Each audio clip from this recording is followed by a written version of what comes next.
Any good stories from the road? Pipe up. I wish we'd gotten seen a little bit more out of our punter. I'm starting to puke. It makes my stomach hurt. Yeah. I thought he was going to die. I'm starting to throw up in my mouth a little bit. He's on the probiotics. Is Georgia playing the 1985 Bears this weekend or what? A lot of Todd talk. Rat poison proof. They're mongoose. We will not be hunted at the University of Georgia. I can promise you that. The hunting that we do will be done from us going the other direction. Well, Georgia certainly hunting this afternoon and evening between the hedges. I'm Wes Blankenship, the DawgsHQ. Jake Rowe joining us from the Stanford Stadium press box tonight. Jake Rowe, I'll give you the floor, man. We spoke at halftime, but in case y'all missed that, felt like the story for the game where Stetson getting accurate, defense forcing a turnover, and Georgia just all around looking great, continuing into that second half, Jake.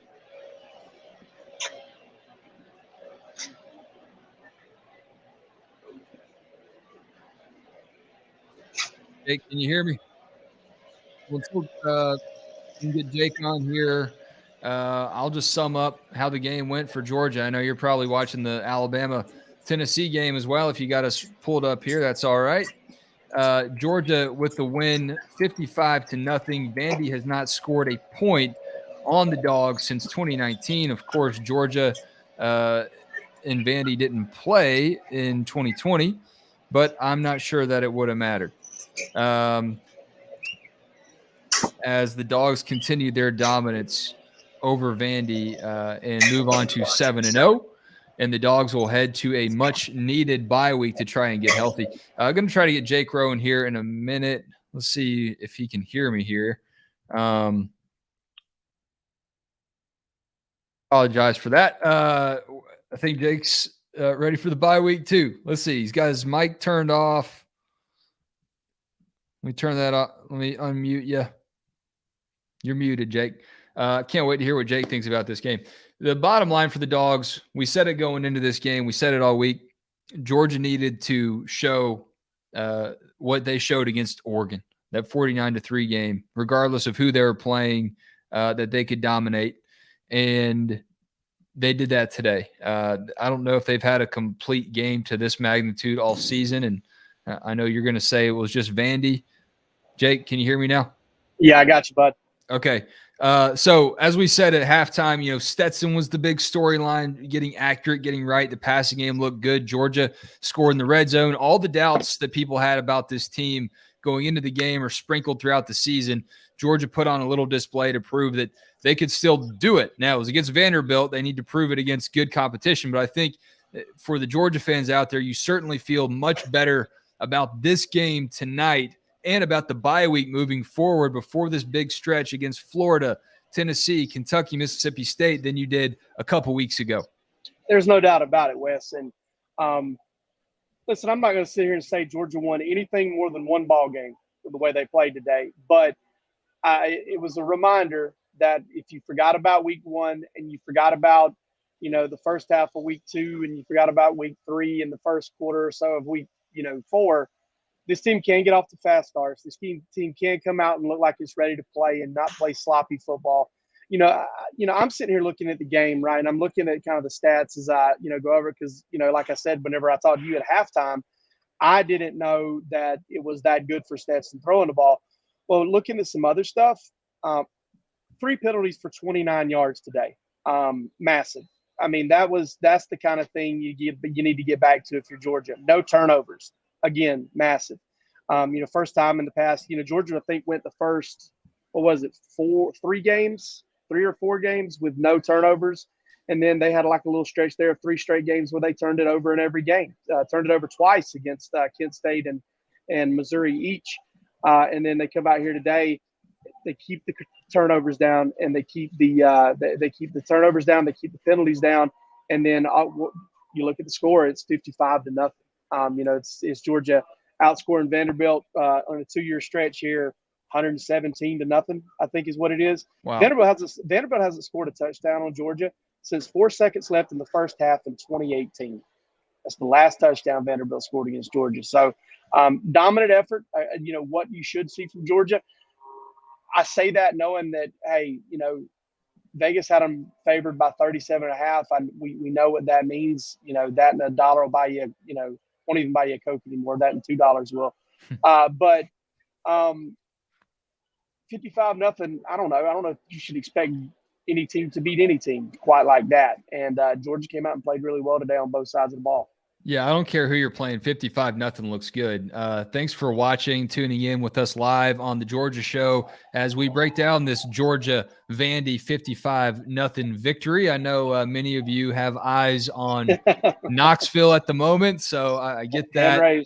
You may catch this show on a replay, and we certainly get that, but we invite you to hit subscribe on DawgsHQ's YouTube channel and on your podcast platform of choice. Jake, we can get to all the X's and O's, all the great things that Georgia's starters did today, but I want to highlight, just to start the show, a feel-good day for a lot of Georgia's individuals. You saw Dom Blaylock with the touchdown grab. You saw Arik Gilbert with his first catch and his first touchdown, and E.J. Lightsey fittingly finishes the game with the final tackle. So I wanted to highlight those guys. A lot will get lost in this score, 55-0. Georgia dominates, ho-hum. It's just Vandy. But those stories right there, maybe not the stories of the game, but cool stories nonetheless for those dogs.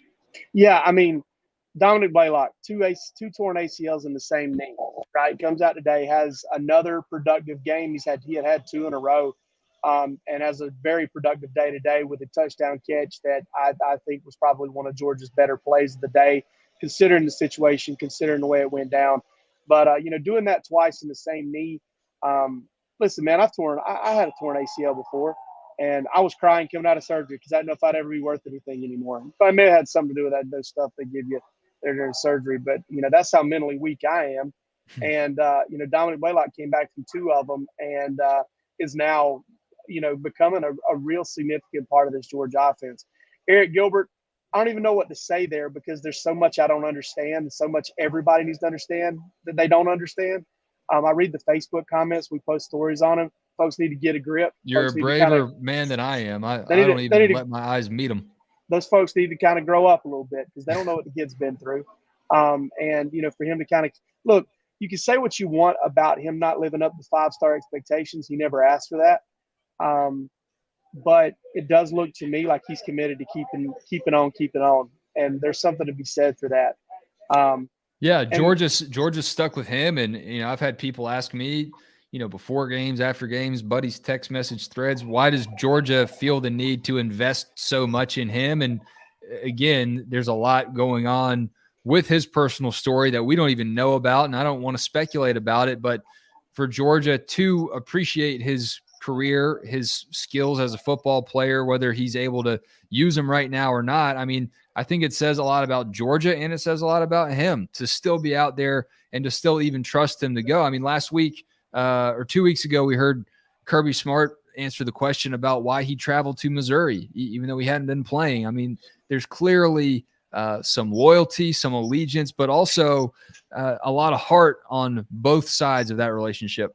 No doubt about it. And good on Kirby Smart and Georgia for being committed to him and committed to his healing and well-being and whatever he's dealing with. And good on him for keeping it going. And then, you brought up E.J. Lightsey. I mean, it doesn't seem like that long ago that we were getting news that the kid had been on the wrong end of a shooting, and there's never a good end to that. But and for him to kind of be out there doing what he's doing, just really impressive stuff. And then you want to add something else impressive. I mean, it was more than just Cash Jones. Cash Jones rips off a touchdown run there at the end of the game, a walk-on running back, a guy that, probably has, gotten his tail kicked in practice quite a few times by all of these starters and really good football players that Georgia recruits.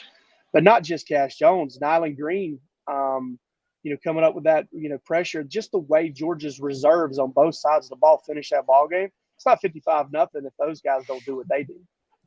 I know that we're going to wait for Kirby to give us updates, and all those updates will happen real time over at DawgsHQ.com as Palmer Toms is in the media availability portion of Georgia's evening right now. But did you hear anything about Ladd McConkey and or Xavier Truss? Both of them left that game late with some injuries, it appeared.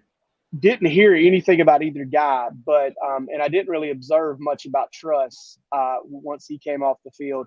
Ladd, listen, it's hard to tell. You remember when we said after the Sanford game, AD didn't come back to the sideline. Kirby said he could have went back in that game. We kind of had to shake our heads at that a little bit simply because he never came back to the sideline after going into the locker room. Ladd never went to the locker room. He went to injury tent for about 3 or 4 minutes. He came out, helmet on, walking around without a limp, stood right beside the offensive huddle the rest of the way. Looked like he was trying to get back into the ball game. I know I saw Kirby have a little short conversation with him after he came back in, probably tell him, you're not going back in unless we absolutely have to have you, if I had to guess what that was. But I think that Ladd's behavior after, going into the injury tent and coming out is probably a good sign for Georgia going forward as far as his ankle, what appeared to be an ankle injury. We invite you here at DawgsHQ.com for more updates and news like that as it breaks. Our $1 for 1 year premium membership. A lot going on, not just in those breaking stories, but a lot of fun on the message boards on days like this when you've got people watching the Braves, commiserating about that, watching Georgia, watching this Alabama-Tennessee instant classic of a game, some instant classic comments as well over the DawgsHQ message board for y'all to enjoy too. Jake, big picture, looking at this team right now and looking ahead to the bye week and that stretch in late October, November here.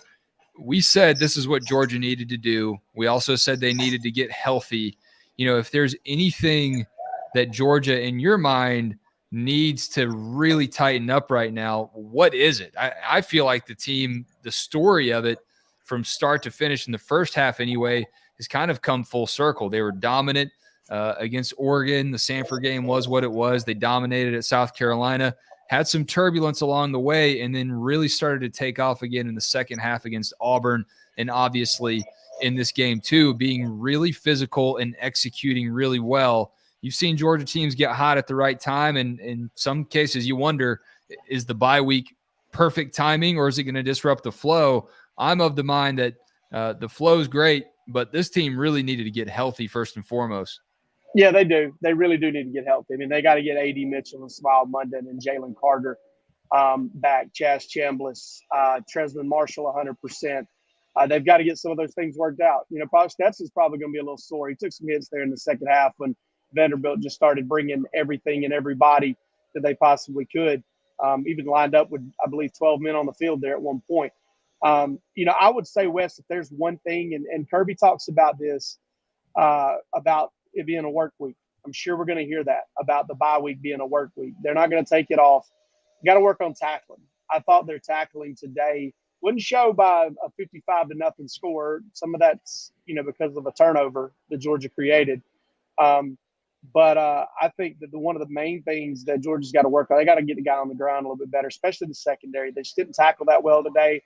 It almost kind of, jumped up and bit them, I guess, a little there at the end of the first half when Vanderbilt got a chance to score. Georgia had a chance to get a tackle there and work on its 2-minute offense, but couldn't because they didn't get a tackle. So that's something it's got to get addressed, and I'm sure Kirby's going to be all over it. I think he probably addresses it when they tackle well. Some of the guys that did tackle well today, from your observations, Nazir Stackhouse and Zion Logue on the Georgia defensive line, that's music to many a Georgia fan's ear when you consider the fact that Jalen Carter hasn't really been able to go since when, week 2, week 3? Yeah, that group has done a really good job. Great job last week of holding up against the run. I mean, I know Auburn kind of got some things to spit out there for Robbie Ashford, and what a game he played today against Ole Miss. But that defensive front has grown up quickly. You're seeing a lot of Bear Alexander up there. He's getting a lot of playing time, and Georgia's doing a pretty good job up front right now, and it's something they're going to need to continue to get better at because they're going to play. Mississippi State's running the ball better than they have in the past, and Florida's got a little interior run game with a powerful quarterback. Tennessee, for all the talk that Hendon Hooker gets, they run the ball well as too. So Kentucky, obviously, with Chris Rodriguez and Smoke and those guys there. They've got an effective rushing attack. It's something that Georgia's going to have to keep progressing at, but I have no doubt that meter, that little Madden meter of how good they are at stopping the run goes up a little bit just by getting Jalen Carter back. Dylan Bell, another player that stood out to you today, other than his almost touchdown when his shoe came off, his development very timely for this Georgia receiving core that traditionally can find freshman receivers to produce. And if he's starting to find his footing, that's just gravy for Georgia if A.D. Mitchell's able to come back healthy in a couple weeks. Yeah, Dylan Bell's the anti-AJ Green in a good way. I mean, in definitely not a bad way. You know, AJ used to catch the football and it looked effortless after he caught it. He just kind of glided through space. Dylan Bell catches the ball and it looks like he just has a bad case of the wants. He works for everything, man. It's just so intense. And you know, it's not like he's fighting it. You can just tell that he's getting after it. He runs like No Sean Moreno used to get in the open field, and you're like, man, what are you trying to get away from? That's kind of what Dylan Bell is, and I thought that he looked really good. By just the smallest of margins, missed a 60-something yard touchdown catch, but then came back later, caught some passes, broke some tackles, got loose a couple times, and then we got to talk about Darnell Washington, right? I mean, so. Yeah, I was going to move around the. I didn't know if you were going to get there or not. I just want to make sure we got there. We can do it now. We can do it later. No, let's do it. Stetson, I just saw on Twitter, had a quote that throwing to Darnell Washington is like throwing to the Pacific Ocean. I think that's accurate. What does Stetson know about the Pacific Ocean? I don't know. You don't see much water down in. It's Nahana. tough to. Stetson's going to have a hell of an arm to get it to the Pacific Ocean from Blackshear, Georgia. But it's accurate. I mean, that one catch where the ball just kind of floated out and all Darnell had to do, and this is bad podcasting if you're only listening to the audio, was reach up and it just kind of found his hand. And I don't know why Georgia doesn't run that play all the time. Yeah, they just throw it to Darnell's hand. And he'll make something happen. That one was a really good catch. And how about the one along the sidelines? The one along the sideline was that was an incredible throw. I mean, it was put right into the bucket.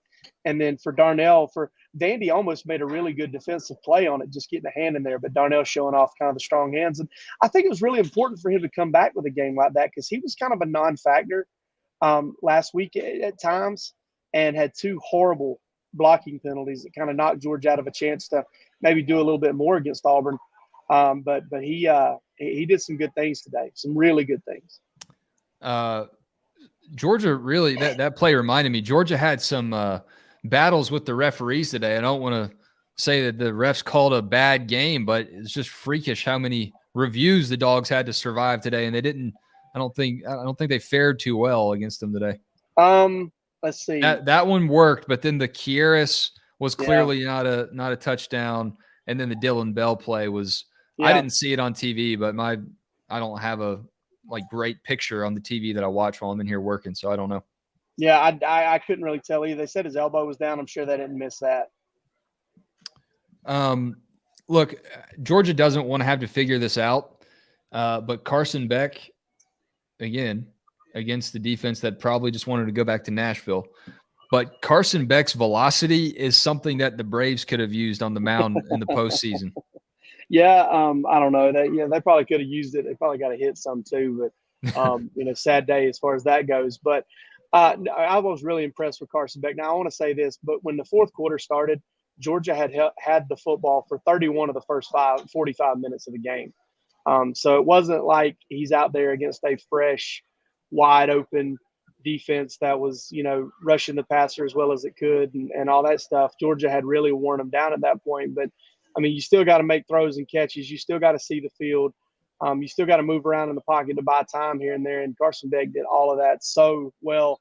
And, I think it just goes to show that in this day and age of the transfer portal, if you give yourself a chance to settle down and get better, if you give yourself a chance to really improve, that you can do that. And, the Carson Beck that Georgia had in 2020 is much different than the Carson Beck they have right now.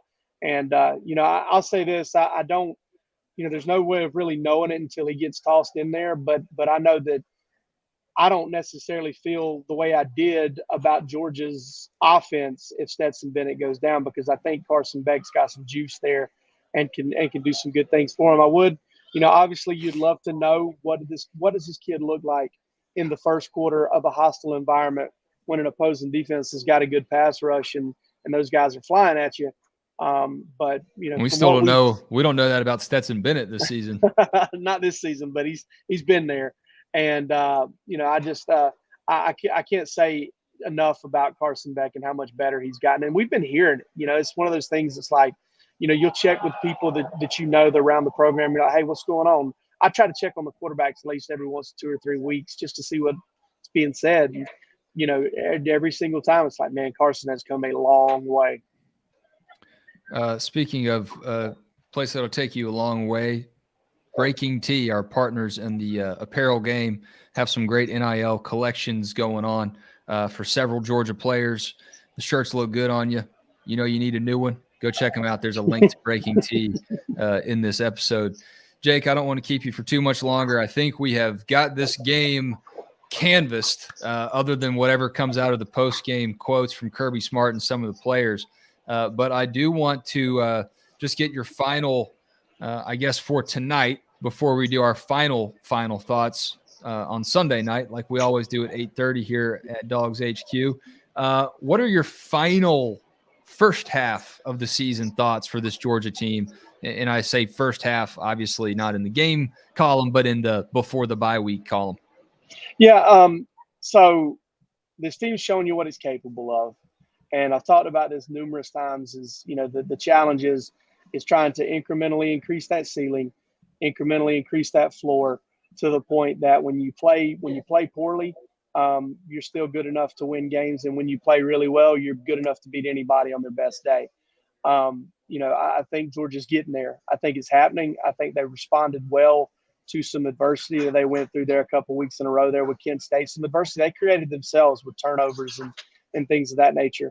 But getting off to a fast start, this is awesome. But I think one of the things that I'm taking away from the first half of the season is you've got some young guys in Malachi Starks and Michael Williams, Brett Thorson, who have been a big part of what this football team has been able to accomplish.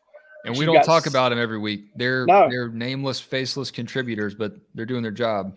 And you've got other guys. You've got Dylan Bells and Bear Alexander types that are Oscar Delp that are starting to kind of, get in there and, look like maybe they can be something extra for this team in a little bit more of a stretch run type situation. And I'm interested to see how that pans out because, Wes, it happens every single year. I know you haven't covered it from a beat perspective, but you probably remember some of this. You go into the bye week, and after the bye week is a lot of times when you hear some of these young players, and I'm not just talking about freshmen. I'm talking about redshirt freshmen and, Xavier Sori types and, guys that have been around for a year or two. Guys get an increased opportunity through these practices because they're not game planning necessarily for a team quite yet. And I'm interested to see who emerges out of that because those guys could be borderline X factors for this team down the stretch.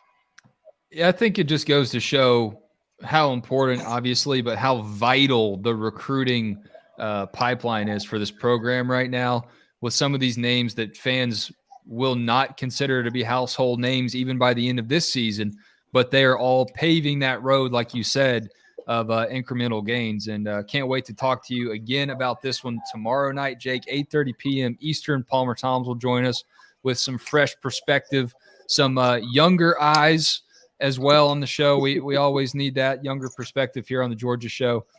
So go ahead and hit subscribe on our YouTube channel. Catch us then as we have a full picture of this weekend's SEC games. We record this, the Bama-Tennessee game is still wrapping up, maybe going to overtime. Going to get some extra football there. But we don't know what Kentucky and Mississippi State are going to look like and what that story will be coming out of that one. So catch us Sunday night as well.